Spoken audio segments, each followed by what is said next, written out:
Hello, everyone. Welcome to Placemaking 101. I am Maria Furgiuele, the Executive Director of the Community Design Center of Rochester, and I'm very pleased to be your host today. The Community Design Center is a valuable resource available to all of us to build a stronger, more equitable, and resilient community. We look to partner with other organizations and communities to create platforms for collaboration and that allow us to expand our reach and amplify our voice.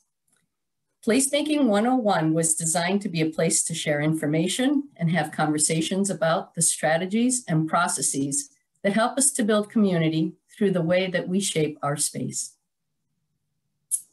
We welcome you all to this month's presentation, the 2021 lecture series Prequel with former Mayor William Johnson, Jr. Thank you all for taking the time to join us today. At this time, please introduce yourselves by sharing your name, affiliation, and location in the chat function. The chat function will remain open throughout the presentation, but please do send all of your questions through the Q&A function, as we will not be monitoring the chat. The program is planned for 90 minutes, and a recording of this program will be shared with all of the participants. Your feedback is very important in helping us to improve our programming, so I ask you that you please take the survey at the end. I am grateful to Mr. Johnson for taking the time to join us today. Since moving to Rochester in late 1972, William A. Johnson Jr. has been in a number of important initiatives to improve the overall quality of community life in Rochester. He is widely known as the president and CEO of the Urban League, the 64th mayor of Rochester, and the distinguished professor of public policy and urban studies at RIT. Since retiring in 2013, he has been the founder and CEO of the consulting firm Strategic Community Interventions, LLC. He is currently serving as a co-chair for the Race and Structural Equity Commission that was assembled last fall. Please welcome Mr. Bill Johnson.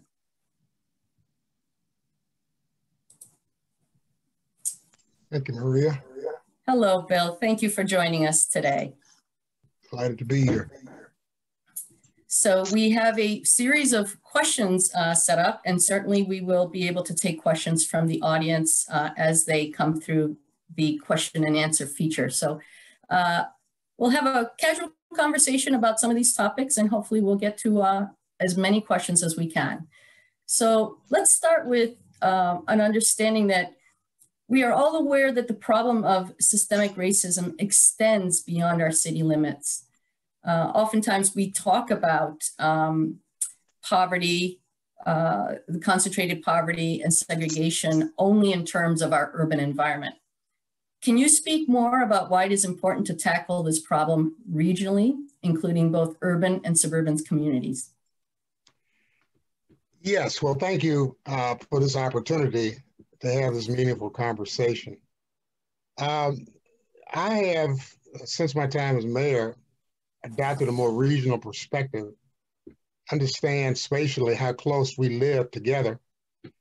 And, you know, the Rochester metropolitan region is comprised of 6 counties, Monroe County being one of the 6 and the largest and most urban of those counties.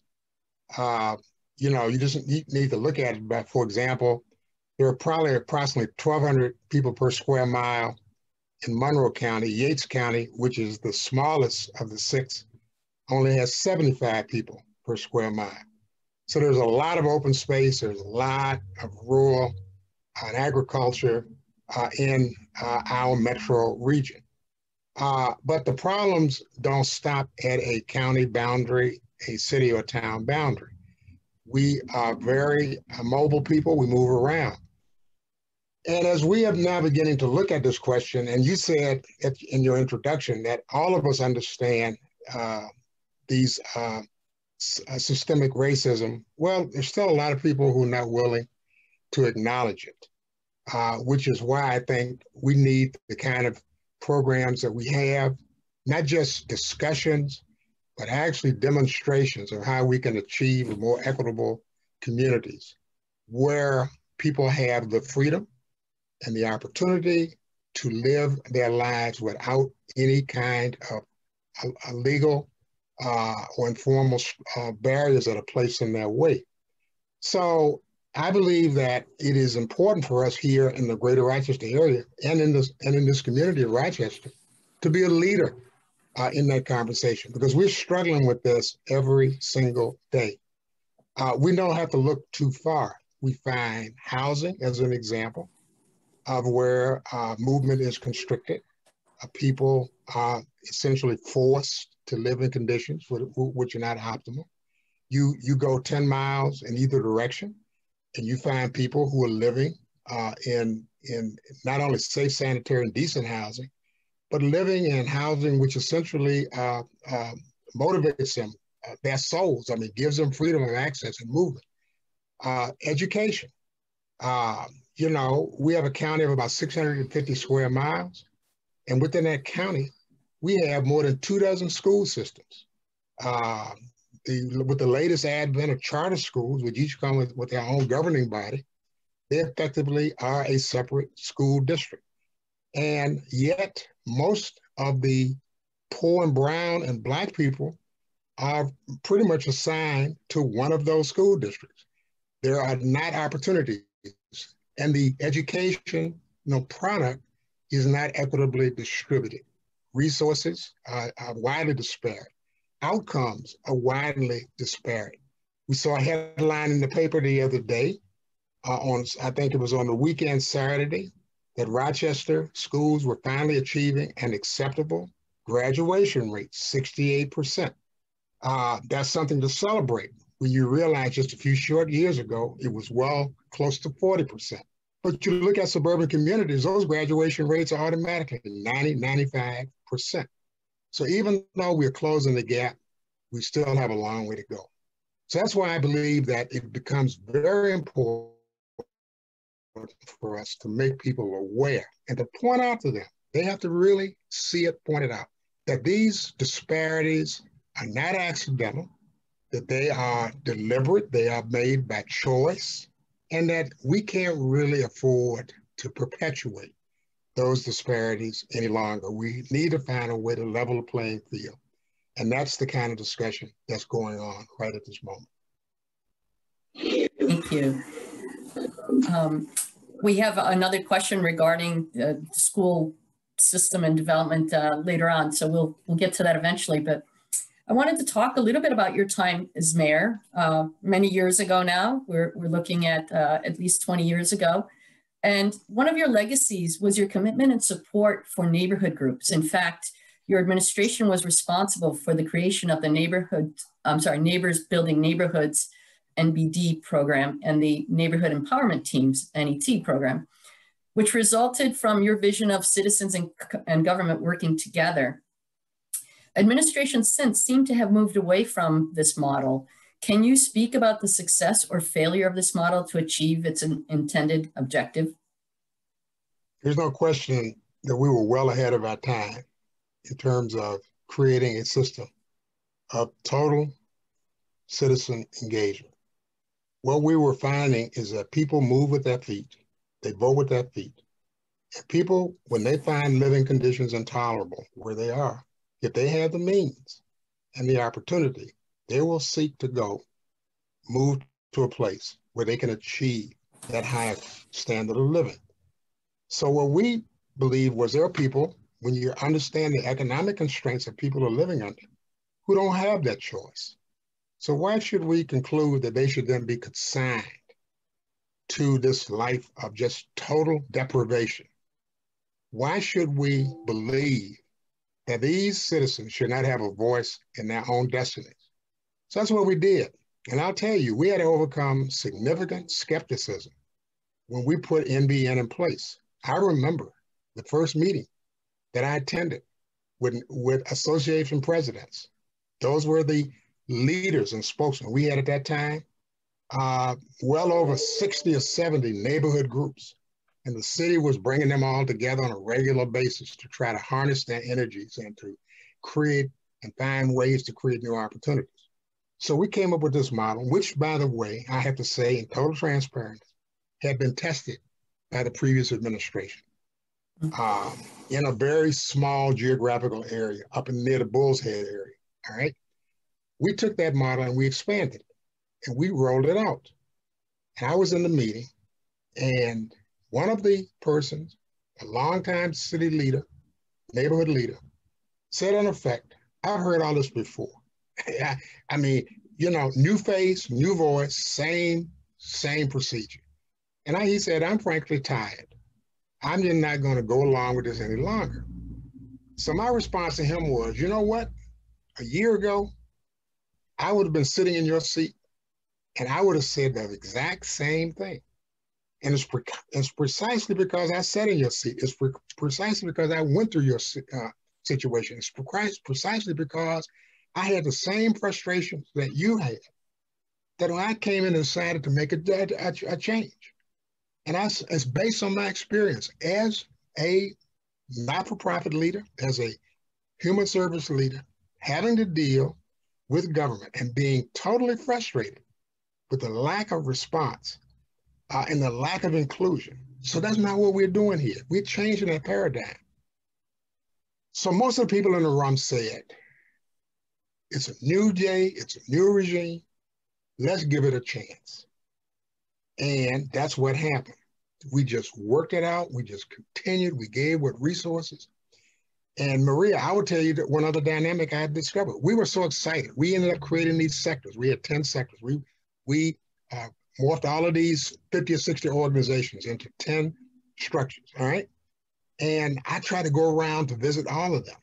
And I would go in the meeting and I would walk in, people would be just talking and they would be engaged. And then they would stop and they would say, the mayor's here. Let's stop and see what the mayor has to say. And then I would go on and I said, you know what? I was just over in Sector 8 and boy, they were doing this wonderful thing over there. It can be done. Well, they took that as some kind of instruction. Stop what you're doing and see what they're doing over in Sector 8 so I can replicate it. So I had learned finally to keep my mouth shut. I go to a meeting. I still wanted to go. I still wanted to observe. I walk into the meeting. Mayor's here. Let's see what the mayor's got to say. I said, you keep on. I came to listen to you. I didn't come here to talk. I came to listen to you. And slowly but surely, people began to appreciate that they were now being given a voice in their own communities. We had to prove it. They came up with ideas, rather than say, oh, that's not possible, that's going to cost too much money. We said, let's figure out a way we can make this happen. You know, by the way, you got power yourself. You can write proposals. You can submit proposals to funders. You have the voice to go to Albany and you can lobby your legislators. They get tired of hearing the mayor come. But if you go down there as voters, and it took a period of a couple of years, but it finally worked. It worked so well that it was frightening to a lot of people who were accustomed to doing business in the old way, which is they walk into the room, they control all the power, and they expect everybody else to acquiesce to their doing. We broke that down. A local minister, Reverend Ronald Hostin, coined this phrase. I love it.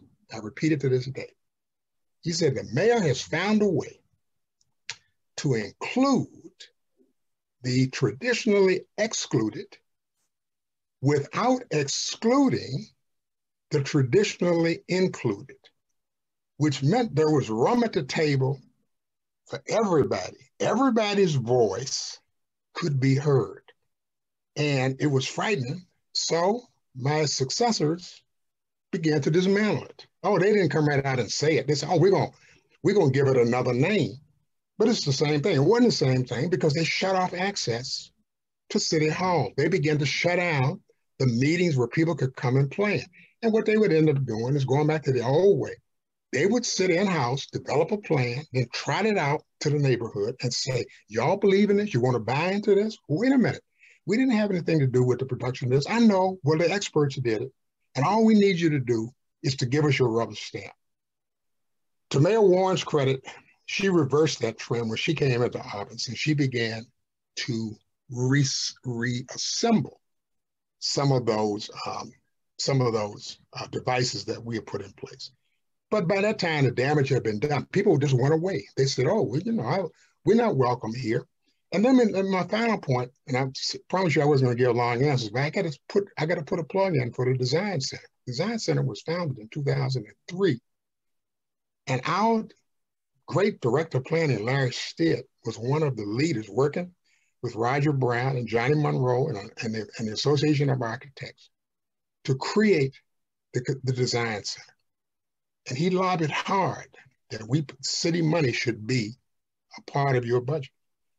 And you know, Larry died of a heart attack in my last few months of office. And as a tribute to him going out, we put $150,000 in our next budget for the Community Design Center because we had seen it work. You guys came in, we're working with the neighborhood leaders.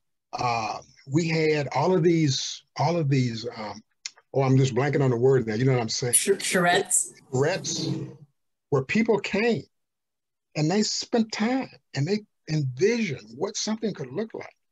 So the Community Design Center was a critical tool to that neighborhood empowerment because what they lacked in technical expertise, you brought the resources in. A lot of it on a voluntary basis, a lot of it with student interns, some of it with paid staff like Johnny and now you.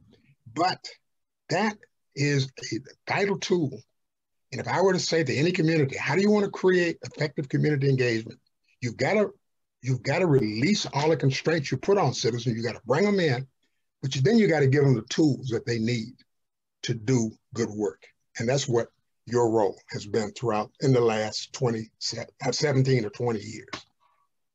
Thank you, Mayor. We are coming up on our 20th anniversary in a few years, so it's nice to know that you feel that our work has been valuable to the community.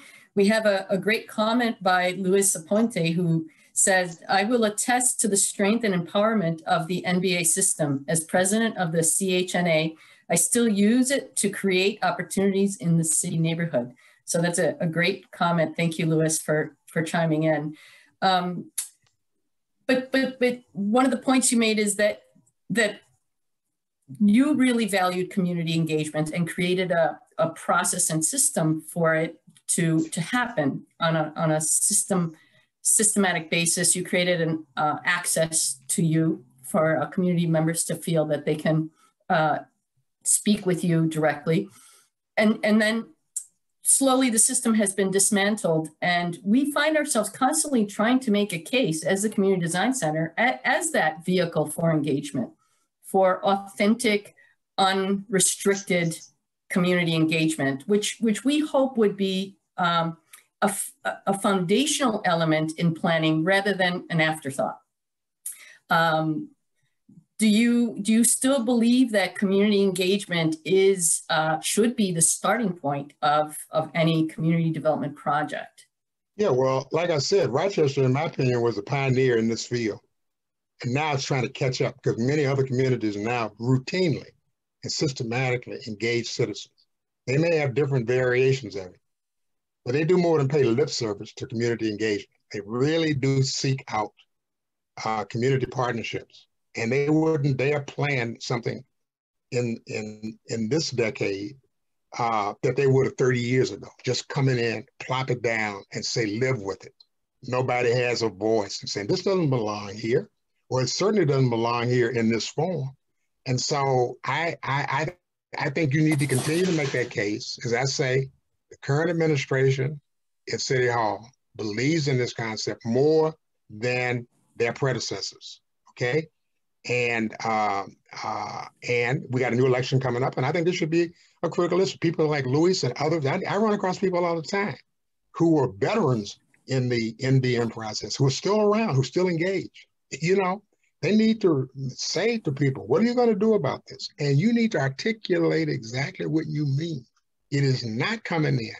See, my belief in what true community engagement is, you walk into a meeting with a blank sheet of paper. There's not a word on it. And what evolves from that is the discussion, the negotiations that take place as a result of that process. If you walk into a meeting with 2 or 3 pages with words already on it, you already made up your mind. You already know what you want. And all you're doing is spending your energy trying to get people to buy into your vision. So I truly believe that we see it. It's now actualized in a lot of places. And it should be just in the DNA of Rochester, because this is where, in my opinion, the most modern version of, and don't take my word for it, it's been written up a number of times. The strength of our NBN system and how it essentially brought people into partnership with government. Thank you for that, Mayor. You mentioned the election, so I'm just going to a question by one of our board members that asks, on the current mayoral race, especially given the recent announcement and reaction from Mayor Warren, I wonder what Mr. Johnson feels are the key issues that voters should be focusing on related to selecting a mayor in 2021. What traits does he feel are most needed during this current time? Well, you know, having come to politics late in my life, I had come rather grudgingly to politics. It was not my chosen career path. But I finally was persuaded by people that here's an opportunity. You've been on the outside trying to make a difference. Here's an opportunity now to move inside, where not only do you have a voice, but you control the levels of power and you can make things happen. And I clearly saw how that was possible. So I think that in this coming election, you know, we are a community in grieving, a community in mourning. We thought that we were better than other communities. We thought that years and years of reform efforts in the police department, and we were part of that, had taken hold. And then we had one incident that just shattered our trust and our faith in institutions. And it was not so much what happened at that incident, it was that we found out months later what happened in that incident, that there had been a systematic and a conscious effort to withhold that episode from public knowledge. I think that to say that trust has to be restored, and I think Mayor Warren recognizes that as well as anyone else. Trust has to be restored. But you know what? This is an amazing, I'm writing a piece now for another publication on trust and how do you restore it. And I was reading a piece the other day, I think it was in Politico, about the Flint water crisis. Now, every time I see Flint, my eyes pop up because I was a resident of Flint for 6 years back in the late 60s before I moved to Rochester. I still have a lot of friends who live in Flint. And when that water crisis hit, it was unbelievable. I actually knew the mayor at the time. I'd met him through my consulting work, and I was on a board of an organization that is housed in Flint. He's a very smart man, okay? But one thing he did, which you will never be able to live down, when they switched that water over from the Detroit Water Authority to the Flint River and didn't take the proper precautions to purify that water, people started complaining. They had something that looked like iced tea coming out of their faucets, a brown colored liquid. Not only was it discolored, it had a tremendous odor to it. And this mayor, I think his name was Dwayne Wally, a smart man, former Rhodes Scholar, an honest man by every intention, but who understood that they had made an investment in this water system, try to persuade people that what they saw, what they taste wasn't bad. So he grabbed a glass of this water, held it up on camera, took a swig of it, and said, this water is just as safe as any water you can have. That began the spiraling down of trust in the Flint community. And even though they've spent hundreds of millions of dollars replacing pipes now in a number of homes in Flint, the people whose homes have that new pipe system, most of them refuse to drink water from the tap. They still go and buy water in plastic bottles. They will not drink that water. They don't care what the officials say. They don't care that it doesn't look like it used to look, and it doesn't have that bad taste anymore. As far as they're concerned, they were lied to once before. That's what they said. We were lied to before. We are lied to. So why should we believe them now?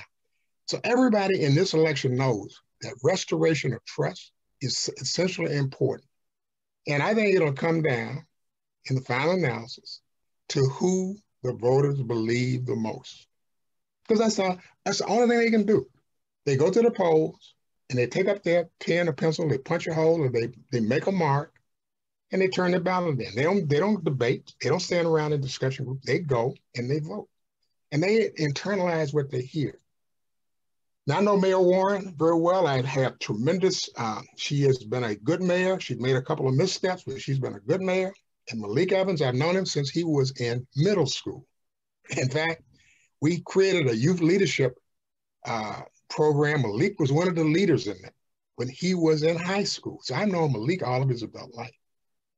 And so it's going to be an interesting campaign. I just found out about his candidacy last night. I'm not prepared to announce any endorsement yet. I know both of them think I should endorse them and not the other, but I'm going to sit back and watch, like most people, to see how this campaign unfolds. But you got to understand what is eating at people's minds. It is, they cannot believe their leaders. They will not follow their leaders. The only people we've seen who believe their leaders were the people who stormed the Capitol the other day on January 6th.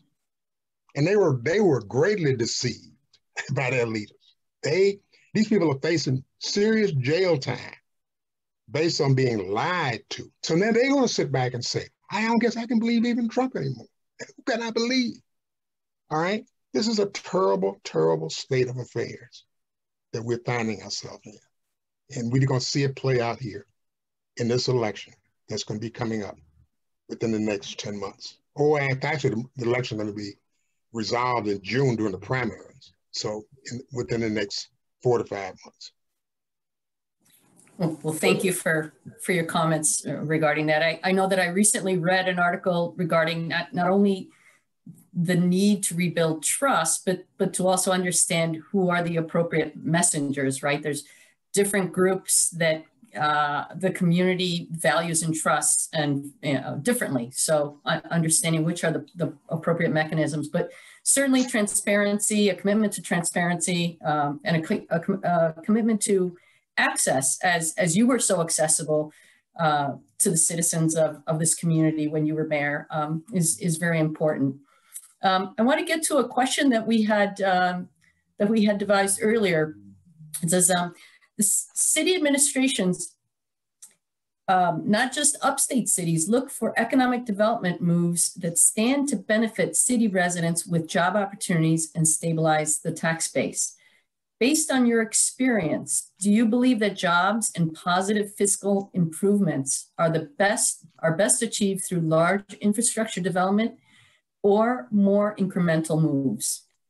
Well, we all would prefer the large development projects, but they are few and far between, and they almost invariably require a huge public investment. So that's what we see now with this Rock the River wave, $50 million of state money that's coming in, that's informing that process and how that's going to roll out. That's now going into its third year. We could go back earlier to earlier projects like Midtown Landing, which Governor Spitzer and Governor Patterson put money in. Then the Renaissance project, which Governor Pataki put. All of those projects come with huge amounts of state and federal funds. Go back and look at what was one of my biggest projects, the Lake Ontario Riverfront, where when we were trying to bring the fast ferry in and all the work that was done, $150 million.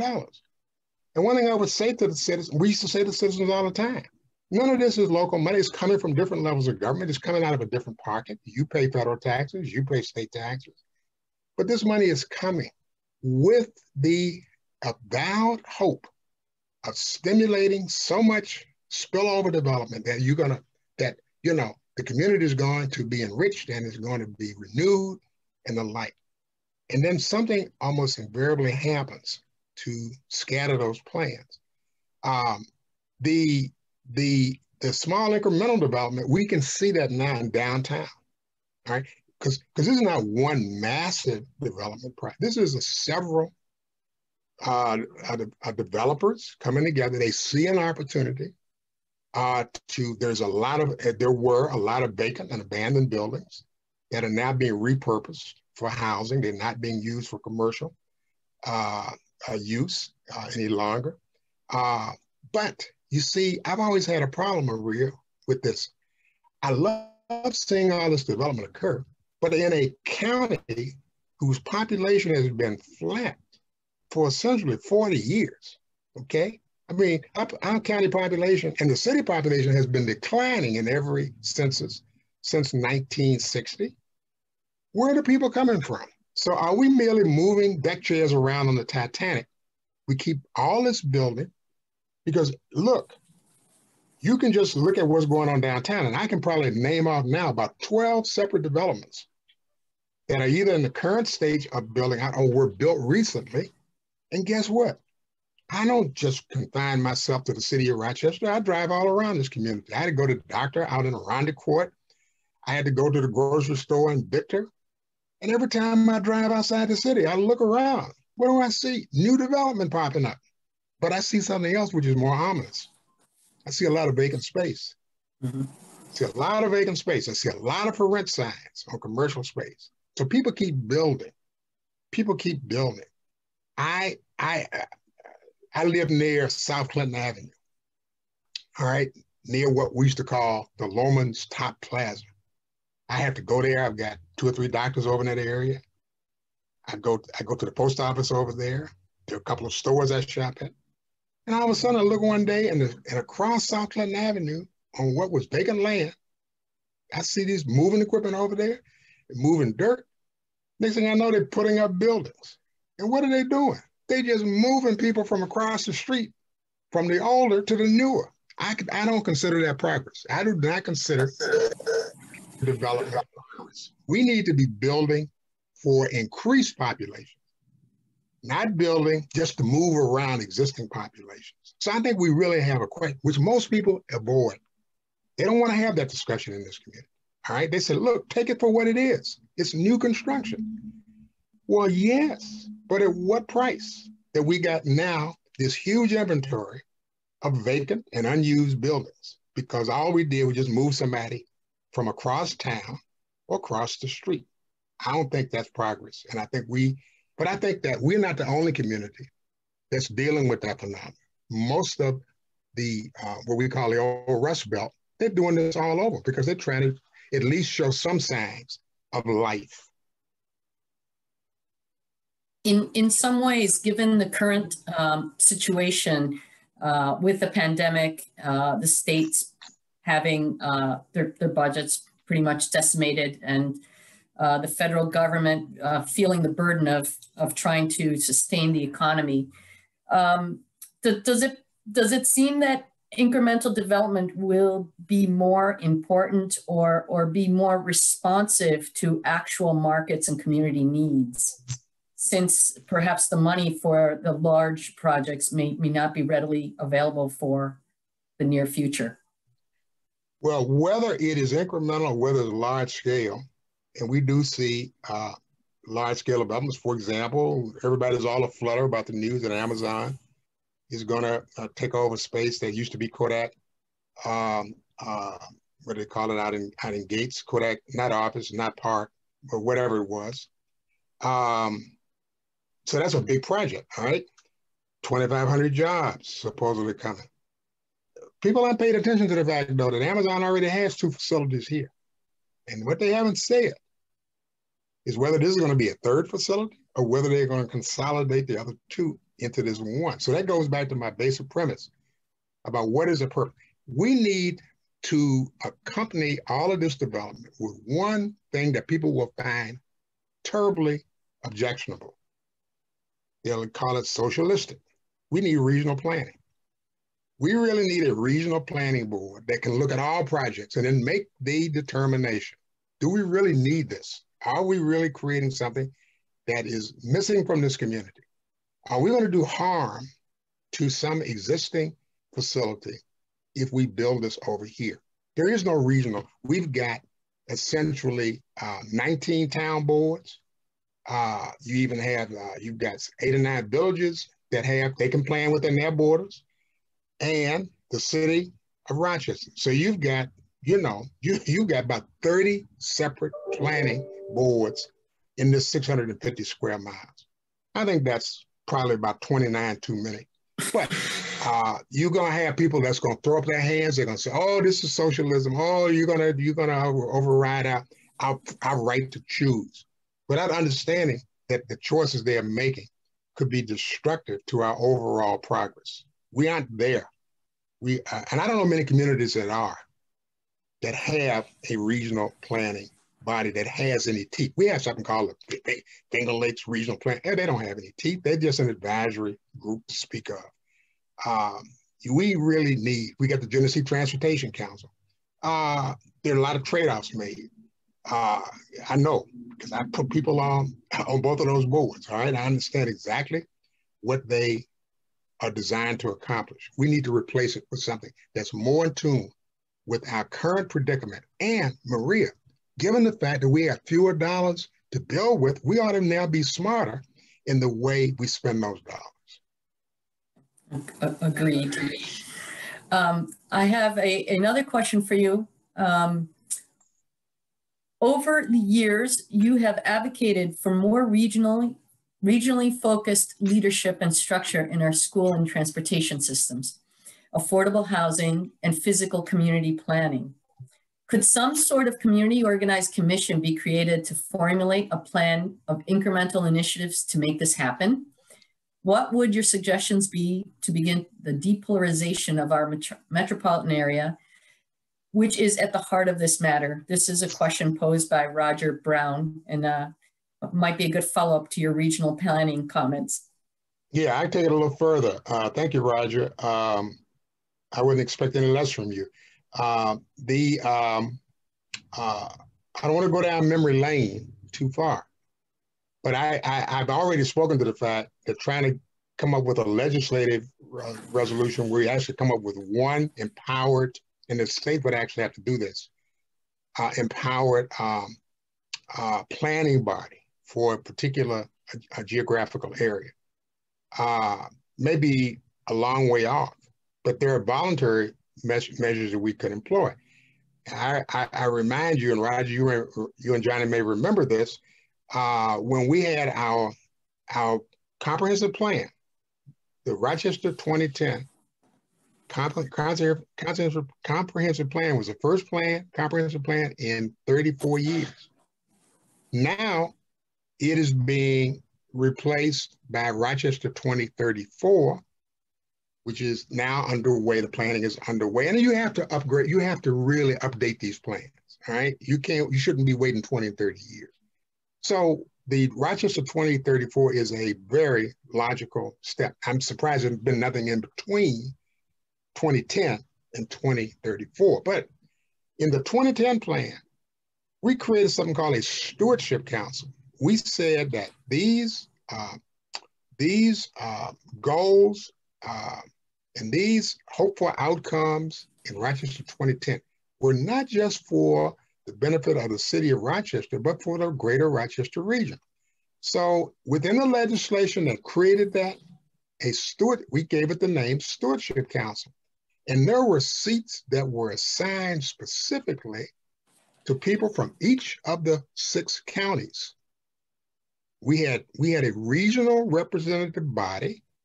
We had leaders beyond whose organizations sat beyond the corporate boundaries of the city of Rochester. Now, the reverse of that would have been, it's a city of Rochester plan. The people who should have control of that plan are residents of the city of Rochester. But our view was Rochester can't operate on its own. For example, right now, we would be bankrupt without revenue from the county sales tax. And that money is allocated in 2 pots, 3% of it and 1% of it. That money helps to balance the city's coffers every single year. So we don't govern, we don't raise enough money to support our functions. We have to rely on the region to provide us that, all right? So why not bring these people into the conversation? Let them understand what unique problems we face, and let them be a part of planning the solution. That was a very effective body. It was a voluntary body, and we had good participation. That too went by the wayside because my successor essentially acted as though Rochester 2010 didn't exist, okay? And again, along comes Mayor Warren. You know, people can say what they want to say about her, but she's shown a tremendous insight and wisdom to know what is needed for this community. And without fear or favor, she will grow and implement it. And what she did was to reinstate comprehensive planning, okay? So I would hope, and I looked at that plan as a very extensive plan. And I even hope that my consultant firm has been approved to do some work on it, but everything has to come to a halt. But I would hope that they would come up with that kind of governance strategy where they would essentially bring people in from the region, okay, to become a part of improving the fate of the city of Rochester and the Rochester community, you know, in this time going forward. So I believe I would offer that as one way that we could at least begin the discussion on a regional basis. Thank you. We have a comment from Alan Oberst. He says, Bill, it's so great to see you and hear you again from Buffalo. When I lived in Rochester, I was an NBN secretary and was at the charrette with Larry Stidd the day before we lost him. 10 years ago, I was honored to commute back to Rochester to work on your special election campaign. My question is about another thing that happened a decade ago. The American Assembly about rebuilding America's legacy cities that you were involved in. I'm currently reading the book resulting from that. What I'm wondering is, a decade later, how you think legacy cities are faring now, what has gotten better, and what are we still not getting right? If the same American Assembly were being held now, what new issues would people be looking at that weren't in play a decade ago? Could you tell me who asked that question? Because I got distracted by a question in the chat box. Yes, Alan Oberst. Okay, Alan. All right. Can I just take a quick second? Somebody Sure. posted in the chat box, you're being paid, your consulting firm is being paid by the city? Let me say yes, the city of Rochester, the city of Binghamton, the city of Bloomington, Indiana, the city of Sanford, Florida. Yes, it's being paid by many cities. The city of Rochester is just one of our clients. I just want to put that to use. I am not on the mayor's payroll, okay? Now going back to this legacy city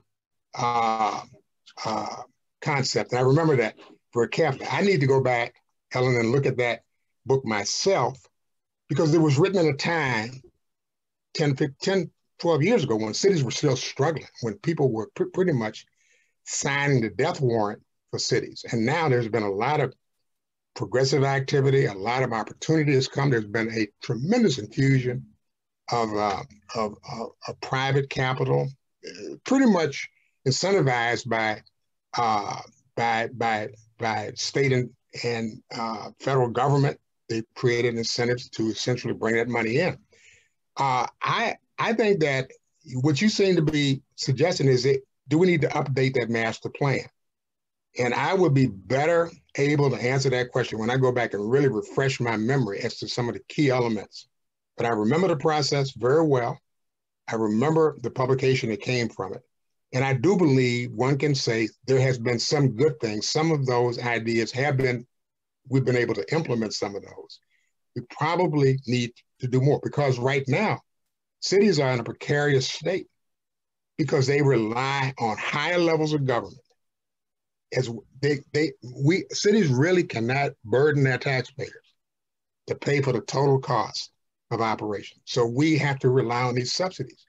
And these subsidies are pretty much drying up. So how do we now function in this new paradigm of shrunken resources? We had a president who essentially was an enemy of cities, and particularly if they were democratic cities. I mean, he made no bones about it. I just realized the reason we aren't getting a lot of the vaccine here is because President Trump has decided that New York and Maryland and Pennsylvania, New Jersey, states, blue states, are going to be put on the short end of the stick. I don't know how quickly President Biden will be able to reverse that trend. It's not going to be easy, but at least his heart will be in the right place. So I do think that there is an opportunity for us now to re-envision what, even from the vision that was put forth several years ago. So if that question sounds evasive, it's really because I don't want to answer it because I'm not well informed enough to answer it with the specifics. You might want to give me a call later and see if I've read the book, and I'd be happy to have a private conversation with you about it. Thank you. Bill, one of the comments you just made about limited resources and cities needing to be subsidized, is there a way that we can start to look at cities? We need to attract new resources. We need to attract more population. It seems like when you have denser communities, you're able to share the cost of infrastructure and development. So do we really need to kind of reinvent the way we see our cities and what our cities need to become so that they can become more self-sustaining? That really is a good point that I need to really ponder that. Self-sustaining would almost seem like an alien concept, given the sources of revenue that municipalities rely upon. In other words, do you tax more? Or do you create more opportunities for entrepreneurial kind of activities? In other words, you become partners. You have some resources. You have land, you have property, you have physical structures that need, and there's a lot of opportunities there. I think that unfortunately, one of the upsides of the coronavirus epidemic was never taken full advantage of. The federal government pumped out trillions of dollars without really asking for anything in return. Okay, what do I mean by that? President Franklin Roosevelt, faced with the same crisis, came up with a lot of public works programs. In other words, people needed money in their pocket. He found that there were a lot of pent-up demand, a lot of unmet needs in the public sector. So he married the two. Here's a check. Here's a project. You go to work on that project, and we go back, most of us, I wasn't even born during the early days of the New Deal. So it's a historical artifact for me. We need to go back and learn. But unfortunately, because of the way our federal government responded to this crisis, all of a sudden, they were hit with this exigent situation. People were losing jobs. They were losing the means to support themselves. So we need to infuse and we need to pump money into this economy to keep them afloat, keep businesses afloat. I don't know if President Biden he's talking about another trillion or two. If he's going to tie that to an infrastructure bill, everybody's been talking about infrastructure. Is there a way? And we've got millions of people out of work.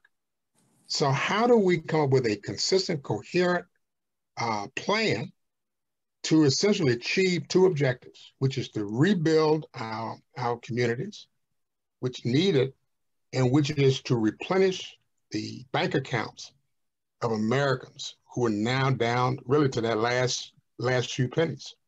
And it's going to I don't know if we'll have time to do it. Some thought needs to be given to how we create. And even in smaller ways, I think we can do that. Just don't give the money away. Tie it to meeting an existing public need. And I think we will see the total turnaround of some of our most distressed communities. You mentioned COVID, and certainly we're learning a lot about communities and place relative to, or these issues have been exposed due to the pandemic. But one thing we're finding is that people are finding ways to repurpose streetways, roadways, which have, in many areas, are the largest public amenity. So and traditionally cities have been places of work and not places to live. So how can we learn from the pandemic? We're seeing cities like New York and Milan and now Paris are making great strides in kind of introducing walkability as an element to make the city vibrant and attractive and more livable. Mm-hmm. For a small city like Rochester, do you think that would help us kind of rebalance the scales of our urban environment? I go back to an earlier answer that we need to use the time to be more thoughtful. We need to plan more. We actually need to assess the situation rather than a knee-jerk response, which is too often times elected officials are expected to make. There is a crisis. There has to be a solution to it right now. Okay, I heard about this idea. I'm gonna see if it can apply. I'm gonna embrace it, and there we go. And it may or may not have the long-term effect that we're looking for. Mm-hmm. We need to stabilize it. One thing that I think people are overlooking that's going to be a tremendous improvement is that we're going to have an administration in place where facts matter, who believe in not just the truth, but in facts. And then how do you apply those facts? Now, where are we in terms of time? I think that if I'm sitting there, and I'm glad I don't have this job of trying to deal with people's immediate needs, which is a huge, as I say, a huge amount of money. And then I think that historians are going to look back on this and say, you guys spent 5 or 6 trillion or gazillion or whatever number of zeros you spent, and you essentially ended up being in the same place you were before you started. You didn't get any benefit out of spending this money except to keep people alive, to keep them nourished, to keep them sheltered, okay? And these people have energy, they have intellect. You know, it goes back to the point we made earlier, all right? Bringing people together, put them around a table. How do we plan for this? What is there a need for? How do we take this money and how do we invest it in a more strategic way to achieve a more positive outcome? And I'm sitting here thinking about not just in the context of this program, but I've been thinking about this for a time. And I would say, and I always thought myself, boy, I wish I were teaching now. I wish I had the access to students to actually begin to think about some of these projects and actually begin to design some of these projects. One person can't do it. You know, I'm an old guy now. I'm 78 years old, so I'm not going back to work. I'm not going to run for any election again. I'm not going to go to work for any large organization. But I understand how you can bring the past experiences to bear on a present situation. And that's what I think we really need to do. So you've got these cities. They're going to end up looking differently. Cities are shrinking, all right? Remember the old... It looks like the mayor might have been kicked off our program for the moment, so we'll give him a moment to get back in.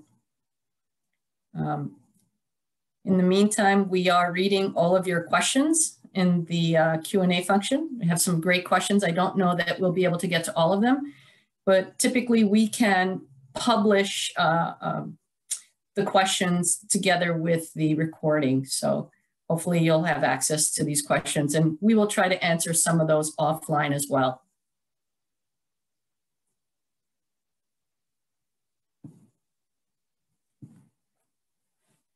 So we have some comments here that are not questions, so I will go through those comments. For example, Mary Coffey says, North Winton Village is what is today. It is what it is today because of Bill's effort to bring communities and governments together. It is not just government, but it is the communities and the community leaders who have to make it work. So thank you, Mary, for that comment. We have some questions regarding, how can we engage youth? And I'm really interested in asking Bill about that. As he was a professor, he indicated the need to have access to students in many ways to help generate creative and innovative ideas. So if you all have any suggestions on other ways that we can engage younger people in the civic conversation, please share those.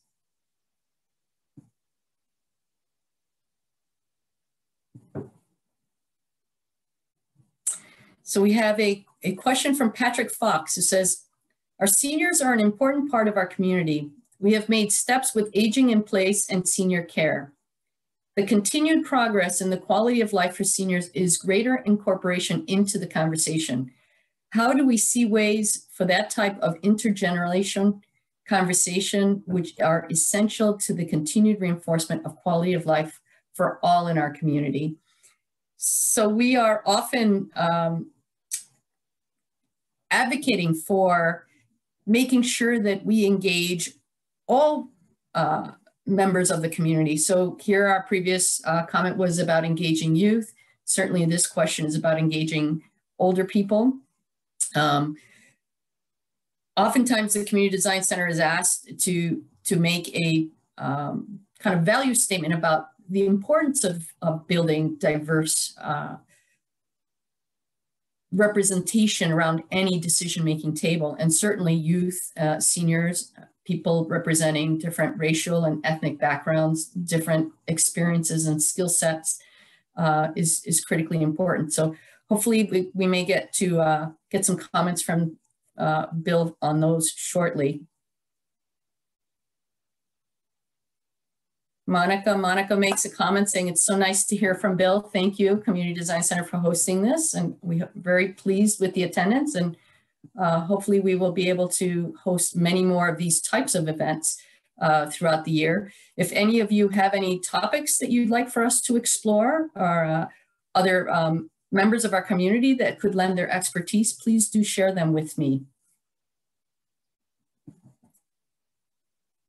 We are here at 1 o'clock, and I do not see that the mayor has been able, our former mayor has been able to join us again. So I will continue to go through some of these questions, and then we may have to cut our presentation short, unfortunately. I'm sure that Monica is working behind the scenes to assist. Luis Aponte says, I am running for city council and I'm using the NBN processes as the foundation of returning governance to the people. So thank you, Luis, for being willing to serve. Might help if I put my glasses on.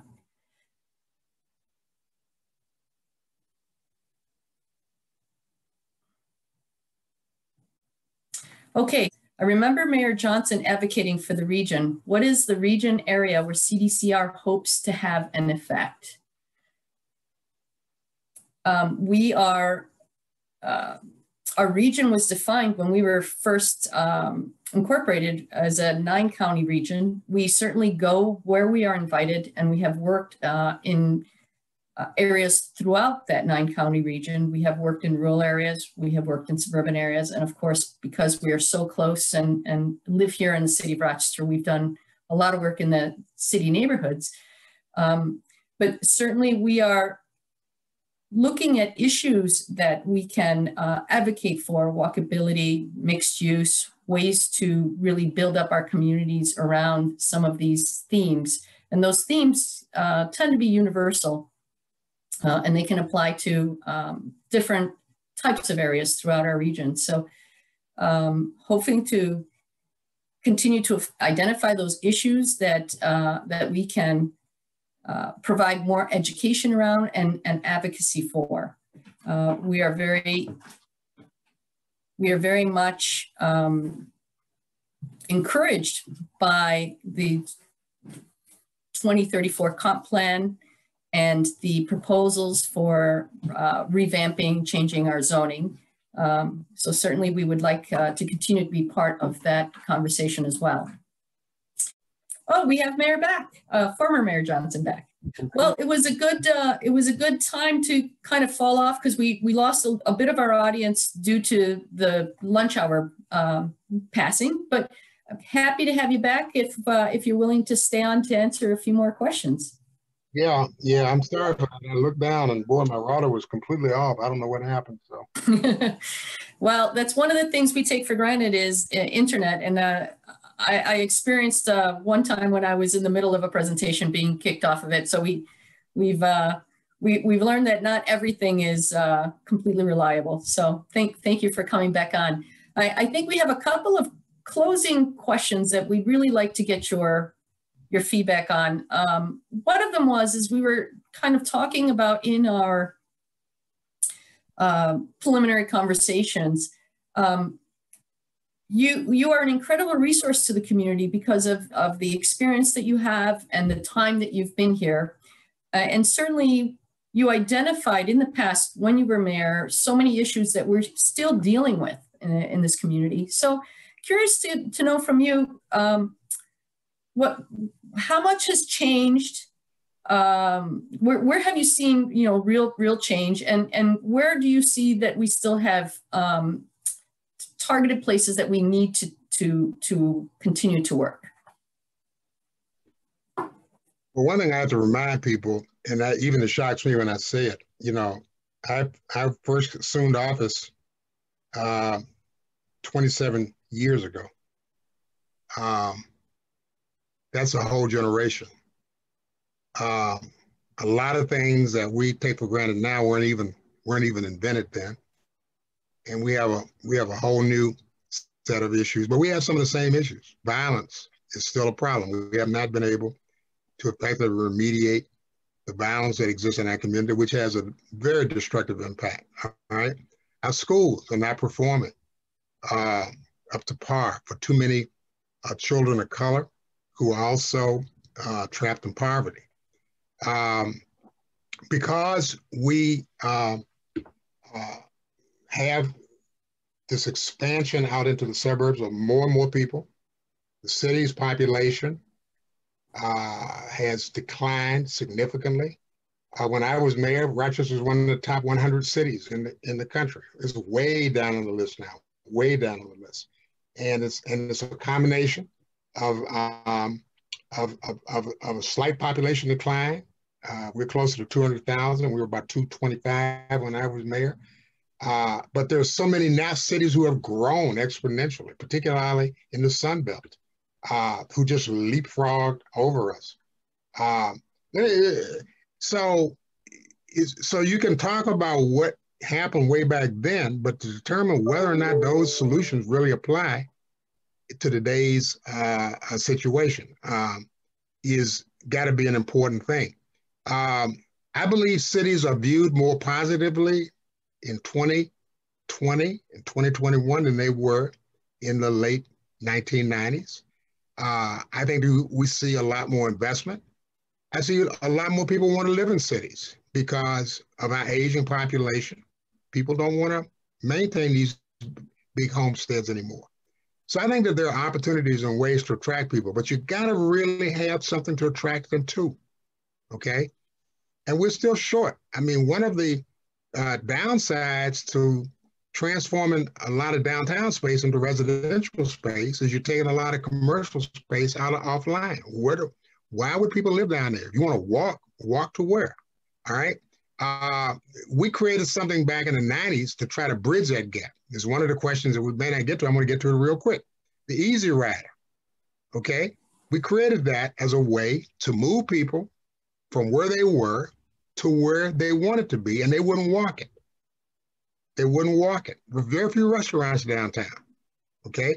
And we had an aggressive strategy to attract convention and tourism business to the city. We built hotels. There are more hotels downtown now. So you house those people, and what do they normally want to do after they finish their conventions, their meetings? They want to go somewhere to relax. Well, we didn't have that many places downtown. So we created a people moving system. We had High Falls we were trying to invest in at the time. We had the Park Avenue, Monroe Avenue corridors, which had a lot of entertainment venues, move those people around. All right. I think now we really need to think about it in a different way. Will an easy rider kind of a system facilitate that desire to bring people into the urban core, but you still have got to meet all of their needs, okay? There's no grocery store downtown, okay? We had Wegmans, they left. We had Harts, they left. You know, to say I'm gonna walk from Main and Scioto Street up to Wegmans at the corner of Winton Road and East Avenue is a little stretch, okay? Mm-hmm. So I think that what we have to do is understand we have a resource that people really want to be attracted to. They really want to live downtown. They really like the idea. It's smaller space, it's more efficient space. There should be more exciting things for them to do. And the public sector should not be expected to provide all of that because we don't have the money. We can't build theaters. We can't build shopping malls. We have to find a way to get people to do what they instinctively always want to do without having to get in a car to do it. That's a challenge. It was a challenge in 1994. It's a challenge now. I just stopped there. So kind of related to that question, we have a question here.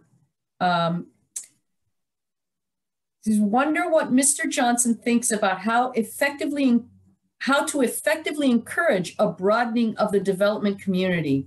It seems the citizens of Rochester are tiring of a small handful of wealthy suburban individuals receiving huge financial incentives under less than transparent circumstances. How do you feel about the city? How does he feel the city could most effectively encourage more diversity in the development community? I think that you tie a lot of goals together. How do you create more minority and women-owned businesses? Therefore, you would increase the supply. How do those people get the experience? You pair them with an existing developer. The existing development community has to really now understand the need to diversify that base and to help to facilitate the transfer of skills and knowledge to this new group of entrepreneurs. There has to be access to capital. These projects cost money to build. You have to create ways to facilitate that flow of capital to people because it's going to be risky for people without a lot of experience. And the people with money have money. They want to see it increase. All right. They invest it so they can get a very healthy return on their investment. They're not in the social work business. I think we have to really create a whole new atmosphere for where you want to be. Okay. And all we need to do is look at where we are now. If you were to put up a photo array of all of the developers, people in the development community, you would see nothing hardly but white males. Is that healthy for a community where you have a significant population of people of color? No. So how do you change that? You don't hope and pray that it's going to happen. You have to really create conscious ways for it to happen. And that's the kind of leadership that can be provided from the public sector, working with the private sector to say, this whole discussion we're having now, Maria, about diversity and inclusion really should be more than a theoretical discussion. There should actually be examples. And one of the things I hope for, the RASE Commission, which I co-chair, which we haven't really begun to formulate our final decisions yet, but one of the things I'm hoping for is that when we come out with our report, it's not just going to be a statement of what the problem is, but what are the solutions? How do we change the way we're doing business? What new approaches should we take? If we say that there is exclusion over here, what devices to increase inclusion can we recommend? Part of it is through best practices. Has another community tried this? Can we introduce this knowledge into the local discussion? So that's where I believe we must be. Rochester's always been a good community. for saying how good we are. We're wealthy, we share our wealth. You know, we're the city of Frederick Douglass and Susan B. Anthony, so we ought to know something about inclusion. And then when you look at the results, they don't match up. We got to match it up now. And here's the time to do it. And I think we have, hopefully we are breeding a group of new leadership, people whose names may not be commonplace and may not be well known, but who are getting the skills, getting the experience. I'm in a fraternal group. Young man interviewed me the other day because that's his job. He's like our events person. He said, "Oh, I want to talk to you about the RASE Commission." And I talked to him. Then I said, "Oh, by the way, young man, what do you do?" Didn't know what he did. He's an investment banker. All right, that is all. He's been working in this field for 15 to 20 years. Decided to launch out on his own. Has his own office downtown. Employs a number of people. This is a young African-American man who no one would suspect. But I had at least the common sense to say to him, he wants to know something about me. What about you? I learned something. It was a very valuable time spent because now I said, oh, we may be able to do business. We may be able to match up, you know, your resources with need and opportunity. That's what I'm talking about. That's where we need to move in this community. And a lot of these people around who are operating, not in the shadows, but on the edges, because they're not in the mainstream, they're not in the leadership corps, but who have the capacity to get there and to do good work that will benefit this community. Well, thank you, Bill, for sharing a little bit about the RACE Commission, which you so generously agreed to co-chair. And I know that you are currently, the commission is working on their recommendations and we expect them out soon. So we look forward to those. I have a final question for you, and it's something that I'm particularly interested in, because the question is, the CDR is one of many organizations in Rochester that are focusing on the issue of social equity. What role does a group like ours play in advancing the discussion of social justice? Oftentimes we're called to do education, to comment on comp plans. Sometimes we have been accused of being a bunch of white people that are well-intentioned but don't really know how to help the minority community. So I am curious to know, what words of advice do you have for me in my position in our organization and others like us, how we can better support these critically important initiatives? Well, I know that some of the more ardent and progressive young people who are pushing these issues probably won't want to hear what I'm about to say, but I'm going to say it anyway. In a community where people of color are only about 20% and the rest of them are white, we're going to need a lot of white people, not through charity, but to engage them, bringing their expertise and skills. And we need to help them gain a new understanding. I know a lot of white people. I count them among my friends. I mean, it shocks some black people when I say that. You got white friends? Yeah, I do. You know, and they would say to me, I never benefited from white privilege, but I understand about the virtue of you being white, you're privileged. That's the way the rules are structured. That's the way the rules are structured. And it wasn't put on any better display than the other day on January 6th, when those people stormed the Capitol with impunity, thinking, ain't nothing gonna happen to me. All right, I'm white. I can go in here, I can do all the damage I want to do, and then I can turn around and walk out and get on a plane or get in my car and go back home. Nothing gonna happen to me. They were in for a rude awakening. But what I need to say is we need to work this thing together. And you got to be able, as a white person, to give up some of your privilege for the betterment of the community, to say, yes, I've been fortunate. I've got this expertise. I got this knowledge. I've been put in this place. But now I look around me and the landscape doesn't look well. And I've got to change that landscape. I'm going to tell you a little story. I'm going to close with this. I did. I presented to a group, a small business concern in the city. They had a whole day leadership conference on diversity, inclusion, and racism. And one of the leaders of that company connected with me afterwards. He said, "Oh, I was kind of impressed with some of the things you said. I'd like to continue the conversation." I said, "Fine." So one day he and I were talking. He said, "You know, I was reading in the Democrat and Chronicle the other day. I saw this huge obituary, this long, it took up almost a third of the page and was a Black person. And the first question that came to my mind, how could they afford to buy this?" And then he said he thought, where did that thought come from? And then he caught himself, and he had enough consciousness to recognize that was a pretty evil thought that came out of his head. Mm-hmm. All right. What he needed to know, what other people need to know, they see something like that, they don't say, "Oh my God, that's a Black person. They spent $3,000 putting an obituary." What they should say is, here's a life well lived. Here's a life of accomplishment. I never heard of this person. What is it that he did in his life that could fill up a third of the obituary page? That's where we need to be going. And then you'd say, I wish I had met that person. I wish I had known that person because of what he accomplished.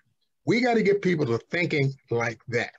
And I know that there are people who believe that it's Black people's time. You know, we need to do it ourselves. But quite frankly, we don't have the resources to do it ourselves. We need to engage in strategic partnerships with people. And I'm not putting anybody on the sideline. I don't care what their gender is. I don't care what their skin color is. If they got some tools that can help, and I want to recruit them, because we need to win this now. And we need to do it together. And I sure as heck don't need you out there being in the opposition to resist it. Thank you. Thank you so much, Bill, for your insights and comments. Truly, truly appreciate you sharing your time with us today. Especially grateful for your willingness to take up the leadership position as co-chair of the Race Commission. We look forward to those recommendations. And I'm particularly thankful for everything that you did during your administration to help the Community Design Center get a start. As you said, you gave us a $100,000 grant to get us started. Almost 20 years later, we're still here. We're still working very hard to help provide the community with the tools that they need, and look forward to continuing the work that we do. So thank you so much. I want to thank everyone for hanging in there with us and sharing all of your comments and questions. We have a really wonderful series planned for 2021. Our theme is Building a Just Community. We have amazing experts that will be coming here to share their expertise with us. We have for this year planned 6 presentations, and we really look forward to your participation. You can help us by sharing information about this event. And if you are at all interested in sponsoring or supporting the Community Design Center, either through this program or in general, please do not hesitate to reach out to me directly. We have the lecture series is kicking off next week with a presentation by Dee Nichols. Generally, the presentations are the 4th Wednesday of every month. This year, they're planned January through June. And so we invite you to join us next week for the first presentation of the series featuring Dee Nichols. And with that, I'd like to take the time to thank our Circle of Friends. Circle of Friends members are members that commit to a $500 annual contribution to the Community Design Center. And this is a huge help to us in our planning for our program. So we are particularly grateful for all of these individuals for their sustained support. I also want to take the time to thank all of our sponsors. These are the sponsors that supported our programs throughout the year last year. We would love to add more to this list. So please, again, if you are interested in supporting the Community Design Center, do not hesitate to reach out to me. We are especially grateful for the support shown to us by New York State Council of the Arts, Home Leasing, who has been our presenting sponsor for the lecture series for, I believe this was the 5th year. I especially want to thank Monica for being our behind the scenes Zoom wizard. She's also our behind the scenes CDCR wizard. So thank you, Monica, for everything that you do. And again, we look forward to seeing many of you, and please share with your friends and invite them to join us next week for our first 2021 lecture series presentation. The theme is Building a Just Community. All of our programs this year are going to be in support of this theme. So we hope to have more Placemaking 101 presentations throughout the year. Any, again, as I said, any topics of interest, please directly reach out to me and we will see what we can do to present information on those topics. So thank you, everyone. We look forward to seeing you next week. Thank you, Bill. Thank you. Good luck.